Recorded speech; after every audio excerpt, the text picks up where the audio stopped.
नमस्कार दोस्तों, मेरा नाम राधेश्याम बैरवा है। मैं प्रवक्ता केमिकल राजकीय पॉलिटेक्निक महाविद्यालय कोटा में कार्यरत हूँ। आज हम तृतीय वर्ष का subject CH 309 process testing and material science का दूसरे चैप्टर का टॉपिक 2.7 पेनेट्रोमीटर का अध्ययन करेंगे। इससे पहले हमने अध्ययन किया है refractometer, polarimeter, pH meter, Abel separators, P Martin operators, softening point operators. आज penetrometer. A पेनेट्रोमीटर is used to determine the consistency or yield value of any substance which is defined as distance in length of millimeter that a standard cone penetrates vertically into the sample under standard conditions of load, temperature and time। एक पेनेट्रोमीटर जो है किसी substance का स्थायित्व जांचने के काम आता है। स्थायित्व को जो है लंबाई में दूरी जो मिलीमीटर्स में स्टैंडर्ड कोण को ऊर्ध्वाधर रखने पर नमूने के अंदर जो है मानक स्थितियों में एवं जो है तापमान एवं समय में जितना पेनिट्रेट होता है नमूने में उसे परिभाषित करते हैं। यहाँ पर जो है मानक द्रव्यमान कोण का रहता है 150 ग्राम। तापमान रूम टेम्परेचर जो लगभग 25 डिग्री सेल्सियस और समय देते हैं पेनिट्रेशन के लिए 5 सेकेंड।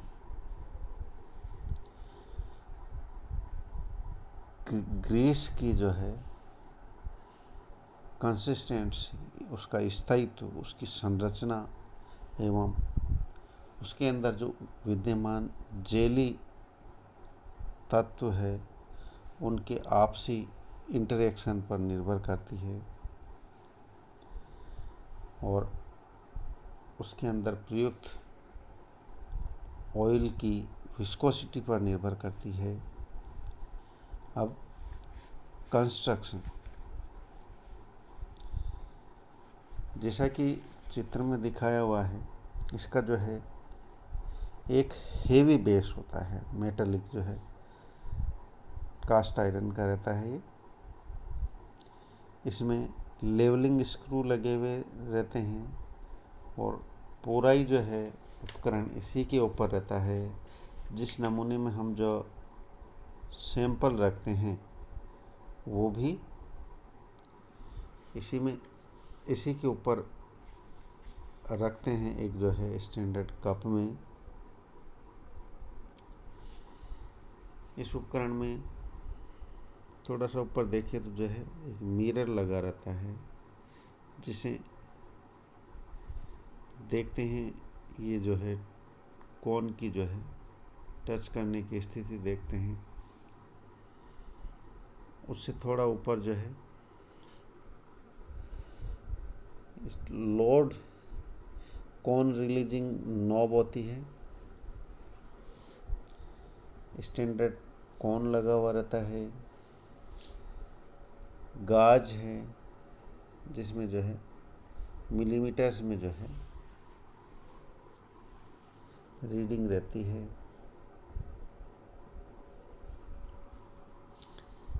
हेवी बेस, इसके parts heavy base, vertical support, circular dial, moving dial road और मिरर। हेवी बेस पर स्क्रूज लगे रहते हैं, बाकी सारा उपकरण जो है इसी पर लगा रहता है। वर्टिकल सपोर्ट हेवी बेस के पीछे ही रहता है, जिस पर ये डायल और ये माउंट होते हैं। सर्कुलर डायल जो रीडिंग पढ़ने के काम आता है। मूविंग डायल रोड, इसके डायल के ऊपर एक रोड है जो मूव करती है ऊपर नीचे। मिरर, मिरर जो है इसकी टच की स्थिति देखने के काम आता है। अब इसकी वर्किंग, उपकरण को सर्वप्रथम लेवल करते हैं, जो लेवल स्क्रू की सहायता से लेवल करते हैं। कोन को साफ करते हैं एवं जो है जिस बॉक्स में सैंपल रखा जाना है उसको भी साफ करते हैं और उसके अंदर सैंपल को रखते हैं और कोन के नीचे रखते हैं। कोन की ऊंचाई इस प्रकार व्यवस्थित करते हैं मिरर की सहायता से कि जो कोन की टिप है वो सैंपल को जस्ट स्पर्श करे, पेनिट्रेशन नहीं हो। और इस स्थिति में डायल में जो रीडिंग है उसको नोट कर लेते हैं। फिर कोन को जो प्रेस नॉब है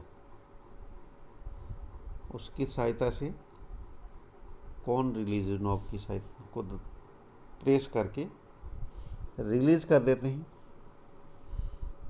फिर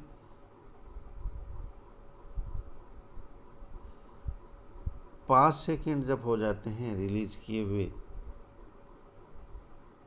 तो डायल पर जो है फाइनल रीडिंग हम नोट कर लेते हैं। डायल की शुरुआती रीडिंग और फाइनल रीडिंग के बीच जो अंतर आता है उसको नोट कर लेते हैं। इस डायल से जो है 1 मिलीमीटर का 10वां हिस्सा तक जो है नाप सकते हैं। धन्यवाद।